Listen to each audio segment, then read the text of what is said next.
Tim Holtz and Sizzix has a brand new release with embossing folders, and I'm going to use distress inks and sprays to elevate those.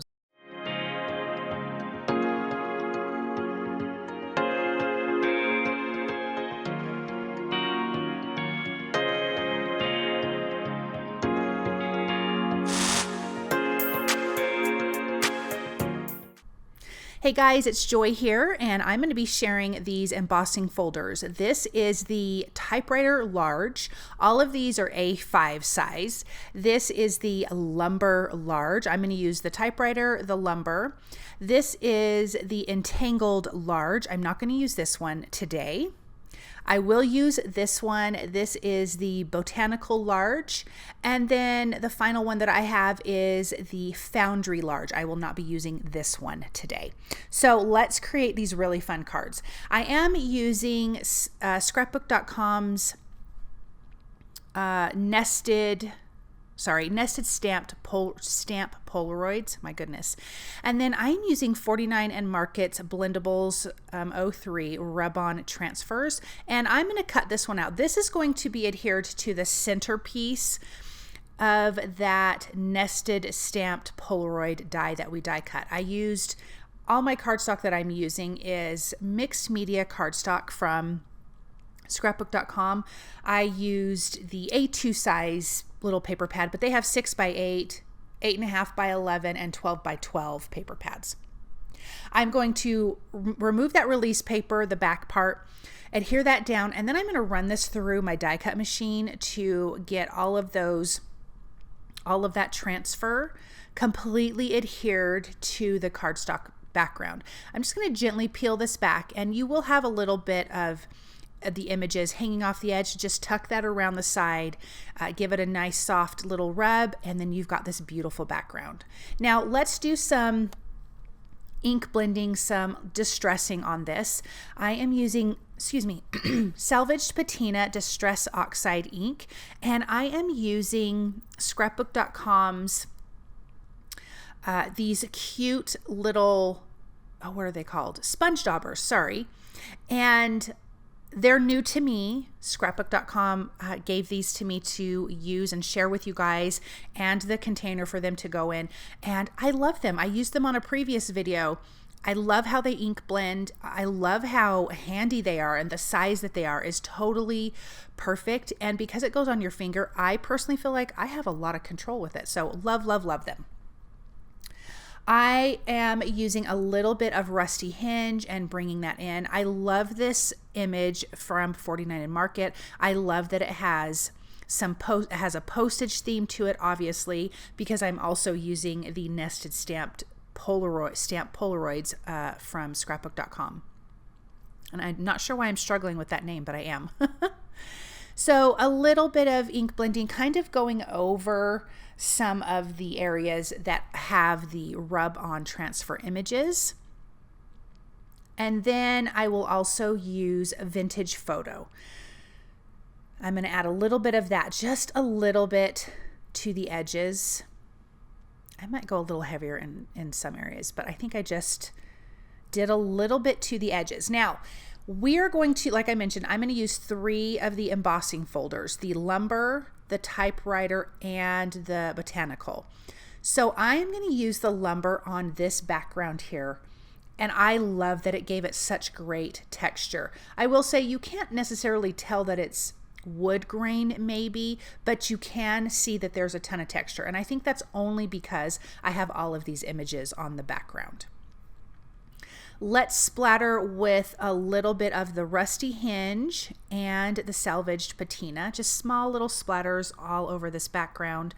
I really want this rub-on transfer to feel very old, this little piece of paper to feel very like it's been around for a long time. Maybe it's part of a postcard, maybe it's whatever, but adding the inks on top of it almost pushes the image back a little bit and really gives it a good old distressed feel. I'm going to dry this just a little bit. I didn't keep my heat on it too long. I didn't know if that would make the rub-on transfer bubble or not, so I didn't do it for a long period of time. But I did want that splatter to be a little bit dry before I brought in the Salvaged patina. I didn't really want that to mix. So let's splatter that. I'm just working on a silicone craft mat. So it's easy to clean up, easy to wipe up. You can be messy all you want. Okay, so that is done. I'm going to show you really quick what those little splatters look like. I think it's very, very cute, very light. The splatters aren't crazy, but you can see a little bit of that there. Totally perfect. In my splatter box, I have spritzed with some water, and then I'm using Distress Oxide sprays in Salvaged Patina and Rusty Hinge on that nested stamp Polaroid die that we die cut out. So this is the outside frame. We were just working with that inside frame. This is the outside frame. I'm going to spray more water on it to get those Distress Oxide sprays moving around. I kind of want to blend. I don't want it blended too much, but I do want it to move around, so I am going to get it pretty wet. Sorry guys, I have allergies like crazy. I'm going to pick this up, kind of move it around, let some of the excess liquid drip off and kind of dab that off onto a paper towel, and then I will use my heat tool to dry that. I'm going to pick up a little bit of the mixture that maybe I don't want a ton of with a dry cloth. And then I can use my heat tool to get that nice and dry, and then we're going to add a little bit more stuff to that. I've been having so much fun distressing things and making it just kind of, you know, a little bit grungy. I don't do too grungy, but this one's a little bit more grungy than I normally do, and I'm loving it. I'm going to add a little bit of vintage photo to that inside part of the frame with that little sponge dauber. I sound crazy over here. Oh my gosh. So adding a little bit of a darker edge on the inside, and then I will also take that just lightly to the outside edge where it has that little postage stamp edge, just lightly going over that.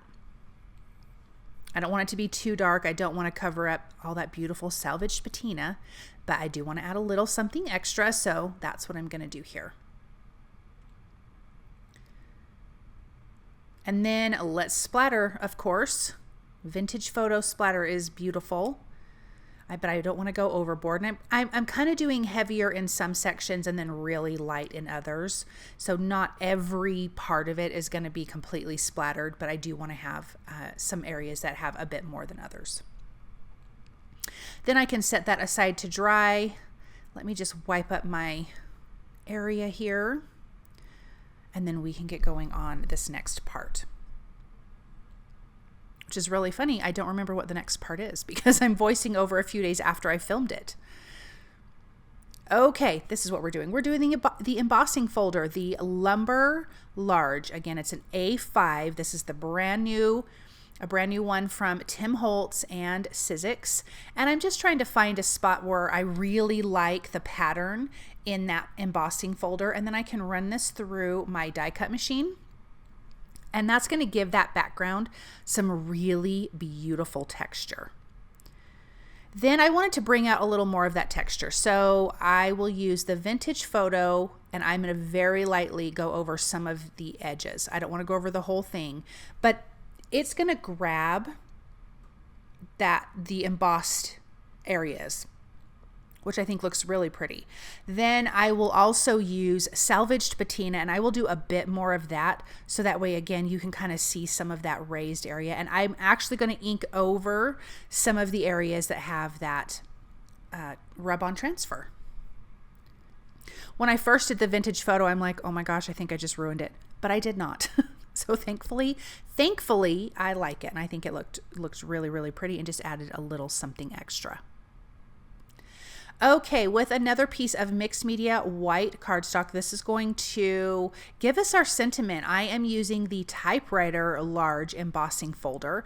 I'm going to run that through, and I'm actually just going to trim out the word hi because you have HI, so it's totally perfect. It stays together, and this has uppercase and lowercase, which I think is really cool. So I'm going to trim that out at the top, and then we are going to do some distressing with that as well. So So let me just get that out. And then I'm going to follow along kind of the embossed edge. It's a little bit rounded. So let me just cut off all those flat areas. I'm going to trim that off. But I'm not going to cut this apart. You could just use, you know, the uppercase or the lowercase, but I really liked it with both. And so I kept it this way. So I'm going to bring in my little splatter box here. We are going to use the Distress Sprays in Salvaged Patina and Rusty Hinge. A little bit of water. Here's my Rusty Hinge. I'm going to go heavy with that. And then I'm just going to do a little bit, not a ton, of the Salvaged Patina. I really want this more rusty looking than not. Then I dried it with my heat tool, and then I'm going to splatter with the Salvaged Patina Distress Oxide spray, and then I'm going to dry that one more time. I do want to highlight the letters, so I'm going to use a Vintage Photo and just lightly run across the letters, the raised areas, because those are raised the most. But this has such fun texture on the background, and I love it. Okay, let's create our background for our card with another piece of white mixed media, A2 size cardstock. This is in the Botanical embossing folder. I thought it'd be really pretty to have this floral background when the other stuff is a bit more grungy. Then I'm going to use a Salvaged Patina and lightly brush over, and I was kind of deciding, is that what I want to do? And I did. Lightly brushed over those raised areas to give it a tiny bit of color. I didn't want this to be completely white, but I really wanted a good white on the background. So that way everything else that's a bit more distressed and a little bit grungy really kind of pops off that fun white background. So again, just lightly going over those raised areas using that little sponge dauber. Totally perfect. Absolutely love it. This might be my new favorite thing. And then let's do a little bit of splatter with Rusty Hinge, and then I'm going to use Vintage Photo for the edge of this. So let me just get some areas. I didn't want to go crazy with the splatter because most of the background is going to be covered, so I'm focusing more on the outside edges where you would see that better. And then, like I mentioned, the Vintage Photo, a little bit around the edges. Super quick, super simple, super easy. Kind of making sure I'm catching some of that, the embossed images that are on the edges with that Vintage Photo as well. And then using my scissors and just carefully distressing the edges. And you do have to be careful when you have an embossed image on the background, because if your scissors catch it too harshly, it's going to rip because the paper is already compromised a little bit because of the embossing. So just be careful with that. Okay, so here are these flowers. I'm showing you the ones that I've used, and then all of the leaves and those 3 smaller flowers. This is Tim Holtz Brushstroke Flowers number 2. Now, the issue is my camera turned off for some reason, and so I had to go back and show you how I'm coloring this. So Salvaged Patina, I'm only going to show you 1 flower and 1 leaf.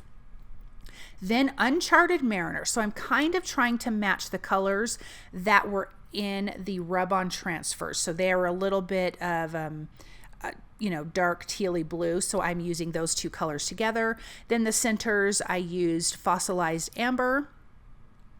On the rub-on transfer, the leaves are green, but I did not want to bring a green in. So I'm going to use Rusty Hinge and Salvaged Patina on all the leaves. So I just lightly ink blended, roughly, not perfectly, but lightly, with the Rusty Hinge. And then I'm just going to go back over in some of the areas with Salvaged Patina, and I really love how it looked. It almost mimicked the sentiment that we created with the Distress Oxide sprays.